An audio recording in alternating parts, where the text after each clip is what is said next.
According to a survey conducted by Pew Research, South Korea is the country that dislikes China the most in the world, with 81% of respondents saying they have an unfavorable view of China, ranking first globally. Of course, this is data from 2022, but even in the 2025 data, South Korea still ranks among the top countries that dislike China. South Korea really dislikes China. If you dislike China, please consider subscribing. Anyway, today we'll be talking about this topic. Let's get right into it. Globally, favorability toward China has actually increased slightly compared to before. Pew Research reports that global favorability toward China reached its lowest in 2022 due to COVID-19. The 2025 survey showed a 5-point rise to 36%, while the unfavorable rating fell from 61% to 54%. It has often been found that middle and lower income countries tend to have a more favorable view of China than high income countries. This seems to be because China is focusing its aggressive investments and diplomatic efforts mainly on Africa and Latin America. Only two countries, Korea and Japan, strongly dislike China. What stands out the most is that people in their 20s and 30s have an extremely strong dislike for China. The level of unfavorable sentiment toward China among the younger generation in their 20s and 30s was about 13 percentage points higher than that of the older generation. This figure of 81% wasn't even reached when relations between Korea and Japan were at their worst. This number is nearly equal to how people view North Korea, likely due to their similar actions. Anti-China sentiment in Korea has grown significantly in the past decade. Actually, as all the experts say, and as you all know, China had a very good image until the 2010s. Before Xi Jinping took power, China was seen as the neighborhood fool, which is why people said we should learn Chinese. After Xi Jinping took power and China became more expansionist, perceptions of China worsened. The key turning point was Terminal High Altitude Area Defense's deployment in South Korea in 2016. The South Korean government agreed with the United States to deploy Terminal High Altitude Area Defense to counter North Korea's nuclear and missile threats. However, China saw this as a military measure aimed at themselves. China publicly voiced concerns about Korean Peninsula stability, but secretly took unofficial retaliatory actions against South Korea. The cultural industry was hit first. The Chinese government issued the so-called Korean Wave Ban, which strictly prohibited the broadcasting, performances, and advertisements of Korean wave content. K-dramas, K-pop, and cosmetics ads that once swept across China disappeared overnight. Korean celebrities were cut from Chinese shows, and Korean cosmetics and clothing often had unexplained customs delays or rejections. Economic retaliation also increased, most notably against the Lotte Group. As a result of providing the Terminal High Altitude Area Defense site, Lotte Mart stores across China were repeatedly forced to suspend operations under the pretext of tax audits, hygiene inspections, and fire safety checks. In the end, Lotte completely withdrew from the Chinese market. The estimated losses alone amounted to over 1 trillion won. Sales of Korean cars, cell phones, and cosmetics also plummeted, causing a series of blows to companies that were highly dependent on exports. Along with economic pressure, a boycott of Korean products spread in China.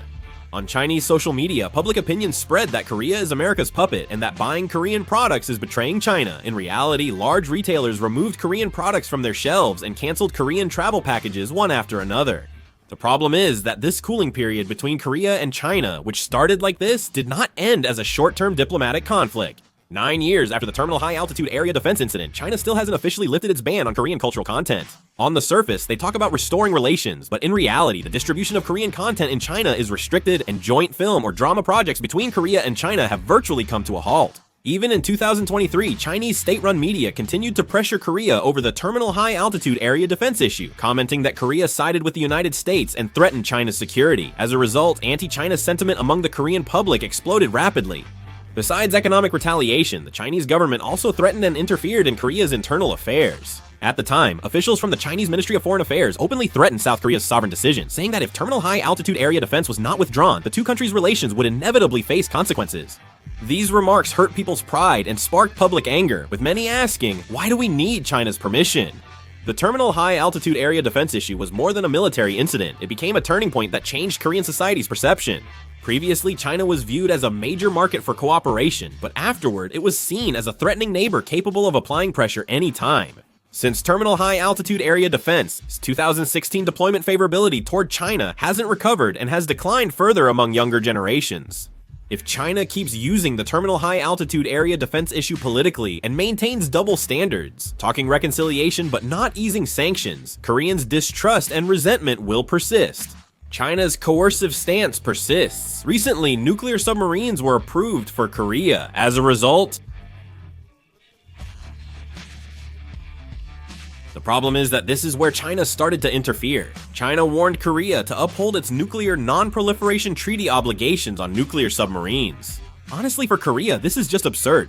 We're a sovereign nation, so why need China's permission for nuclear submarines? They build 10 at once, but question us for building one. This reaction is natural. Korea now also feels threatened by China's military buildup. Right now, China is expanding its naval and air force capabilities, clearly showing its intention to secure regional hegemony. China has demonstrated its intent to claim the West Sea by building artificial structures.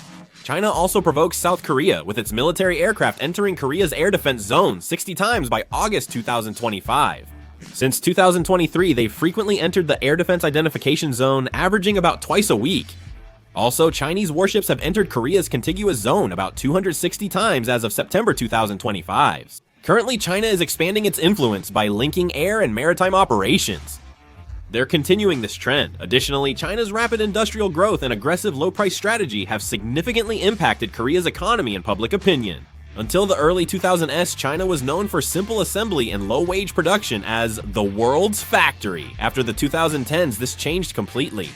China quickly built up its industries with heavy subsidies and policy support, gradually taking market share from Korea in electronics, steel, solar power, batteries, shipbuilding, textiles, and displays. The problem wasn't just competition, but an aggressive low-price offensive that amounted to price dumping. Chinese firms, aided by government support, sold products below cost, disrupting the global market. Korean companies unable to compete collapsed.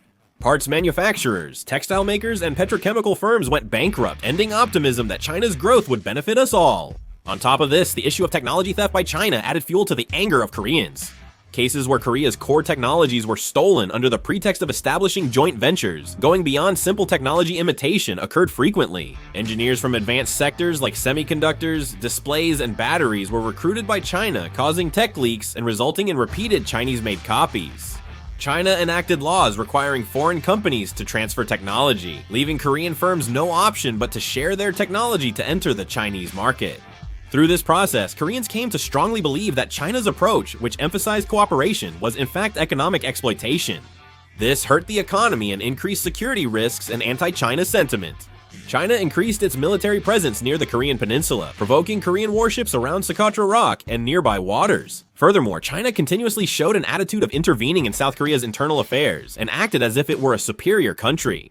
When South Korea sided with the United States or disagreed with China internationally, Chinese state media and officials said things like South Korea should restrain itself and as a small country it should maintain balance.